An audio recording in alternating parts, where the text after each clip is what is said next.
Bagong game plan ng Team Philippines isiniwala top spot para kay Chelsea Manalo. Nakahanda na. Kumakapit nga ngayon ang napakaraming Pilipino sa buong mundo sa surname ng ating 2024 candidate para sa Miss U na si Chelsea Manalo. Ayon kasi sa mga netizens, surname pa lamang ni Chelsea na Manalo ay sure bet na talagang pasok itong mananalo. Subalit madami ang nakapansin ng panibagong strategy na ginagawa ng team ni Chelsea ngayon na sa Miss Universe upang makakuha ng spot.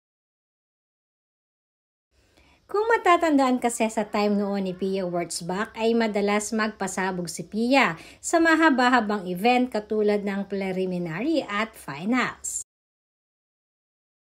At sa time naman ni Catriona Gray ay pumasok naman ang everyday na strategy na pagpapasabog kung saan kada galaw ni Catriona ay may pasabog ito.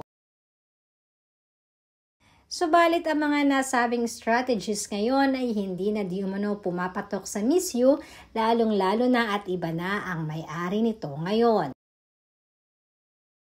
At ngayon naman sa time ni Chelsea, sinasabi na kakaibang strategy ang ginagawa nila para sa market ng Mexico.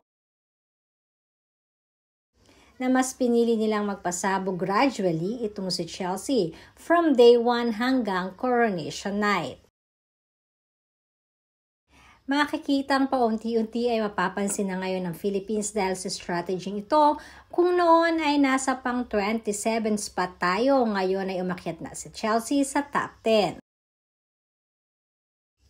Kaya naman maging ang mga local media sa Mexico ay nakuha na rin ni Chelsea ang puso at isa na rin si Chelsea sa mga media darling.